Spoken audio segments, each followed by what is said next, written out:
আর আজ আদালতে আর কি হলো? কর্মবিরতি। এই কর্মবিরতি নিয়েও আজকে সওয়াল জবাব হলো। প্রধান বিচারপতি হুঁশিয়ারি দিলেন কর্মবিরতি প্রত্যাহারের, এবং শুধু তাই নয় যে আপনারা জুনিয়র ডাক্তাররা তারা আন্দোলন করবেন, কর্মবিরতি পালন করবেন, দায়িত্ব পালন করবেন না, আর অন্যদের ওপরে দোষারোপ হবে, এটা চলবে না। প্রধান বিচারপতি পরিষ্কার জানিয়ে দিলেন। আরো একবার জানবো পুরো বিষয়টা প্রতিনিধি মৈত্রীর কাছ থেকে। মৈত্রী, দেখো আজকে প্রধান বিচারপতির কাছে কিন্তু এই বিষয়টা প্রধান বিচারপতি কার্যত স্পষ্ট করে দিয়েছেন। তার বক্তব্য যে they must return to work now, অর্থাৎ তাদের এবার কাজে ফেরা উচিত। তার কারণ তাদের যে কনসার্ন রয়েছে, অর্থাৎ তাদের যে অভিযোগগুলো রয়েছে যে তারা নিরাপত্তাহীনতায় ভুগছেন এখনো, এবং যে পদক্ষেপ নেওয়ার কথা রাজ্যকে বলা হয়েছিল সেই পদক্ষেপগুলো এখনো পর্যন্ত ইমপ্লিমেন্টেড হয়নি। সেই জায়গায় দাঁড়িয়ে প্রধান বিচারপতির বক্তব্য খুব স্পষ্ট যে আগামীকাল বিকেল 5টা পর্যন্ত যদি জুনিয়র ডাক্তাররা কাজে যোগ দিয়ে দেন তাদের বিরুদ্ধে কোনো ব্যবস্থা নেওয়া যাবে না। কিন্তু যদি তারা কাজে যোগ না দেন সেক্ষেত্রে রাজ্য যদি কোনো ব্যবস্থা নেয় সেক্ষেত্রে রাজ্য বা অন্য কাউকে দায়ী করতে পারবেন না জুনিয়র ডাক্তাররা। তাদের বক্তব্য খুব স্পষ্ট যে তারা পরিষেবা দিতে এসেছেন, জুনিয়র ডাক্তাররা এই অজুহাতে তারা কাজে ফিরতে পারবেন না যে তারা আন্দোলন করছেন বা তাদের সিনিয়ররা কাজ করছেন, সেটা কখনো কোনো যুক্তি হতে পারে না। এমনটাই কিন্তু আজকে কড়া অবস্থান নিয়ে জানিয়েছে সর্বোচ্চ আদালত।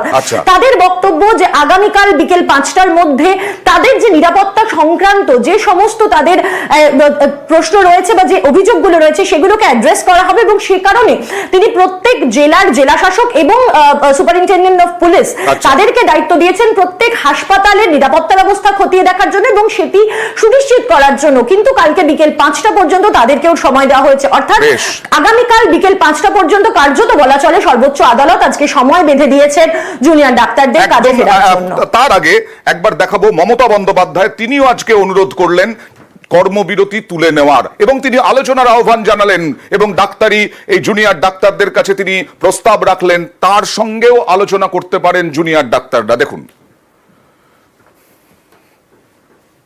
সুপ্রিম কোর্ট ডাক্তারদের রিকোয়েস্ট করেছে জুনিয়রদের কাজে জয়েন করার জন্য।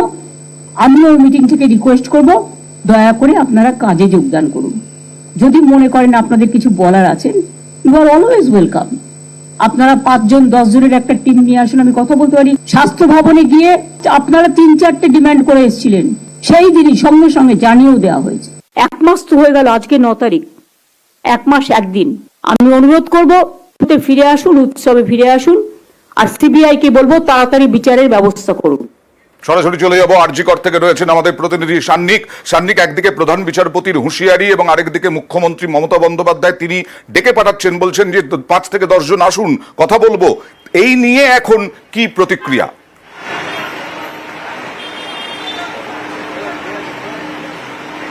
দেখো অয়ঙ্কা, যখন আজকে সুপ্রিম কোর্টের তরফে এই অবজারভেশন, এই নির্দেশ যখন দেয়া হয়, তারপরেই আমরা যে ছবি দেখতে পাই যে প্রাথমিক প্রতিক্রিয়া হিসেবে যারা এখানকার জুনিয়র ডাক্তাররা ছিলেন সেই সময় তারা প্রত্যেকেই কিন্তু যথেষ্ট অখুশি ছিলেন এই সিদ্ধান্তে। কেননা আজকে আমরা যেটা সুপ্রিম কোর্টেও দেখেছি যে এই হাসপাতালগুলির জন্য যা যা পরিকাঠামোগত যে সমস্ত বা নিরাপত্তাজনিত যে সমস্ত ইনফ্রাস্ট্রাকচারাল গ্রোথের কথা আপাতত রাজ্য সরকারের তরফেও স্পষ্ট করে দেওয়া হয়েছে, সেইগুলো ইমপ্লিমেন্ট কতটা হয়েছে সেই বিষয়ে সুপ্রিম কোর্ট জানতে চেয়েছে।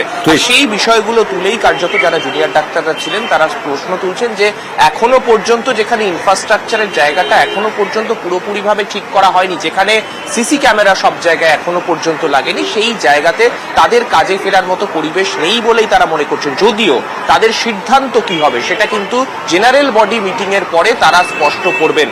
গোটা রাজ্যের যত জুনিয়র ডাক্তাররা রয়েছেন তারা জেনারেল বডি মিটিং করে তারা আজকের মধ্যেই তারা জানাতে পারেন যে তাদের কি পরবর্তী পদক্ষেপ হতে চলেছে, অর্থাৎ তারা কর্মবিরতি প্রত্যাহার করে তারা কাজে ফিরবেন নাকি কাজে ফিরেও একই রকম ভাবে যে আন্দোলন তারা চালিয়ে যাচ্ছেন, ডিউটি অফের টাইমে তারা আন্দোলন চালাবেন, সেই সমস্ত বিষয় কিন্তু প্রধান বিচারপতি এও বলেছেন যে বাইরে আবার কি ভেতরে পরিষেবা দিতে হবে। যদিও আমরা দেখাবো যে আরজিকরের পড়ুয়ারা যথেষ্ট হতাশ, কি বলছেন দেখুন। কপিল সিব্বল বলছেন যে আমাদের সেফটি প্রোভাইড করার সমস্ত মেজার্স নেওয়া হয়ে গেছে। আমার ডিপার্টমেন্টে বা যে কোনো ডিপার্টমেন্টে আমি কিন্তু কোনো সিসিটিভি ক্যামেরাস ইনস্টল হতে দেখিনি, কোনো নতুন রুম ক্রিয়েট হতে দেখিনি, কোনো ওয়াশরুমস আমাদের সেপারেট ক্রিয়েট হতে দেখিনি, আমরা কিচ্ছু দেখিনি। শুধু কয়েকজন সিআইএসএফ ছাড়া আমরা কোনো সেফটি মেজার্স দেখিনি যাতে আমরা শিওর হয়ে কাজে ফিরে যাব।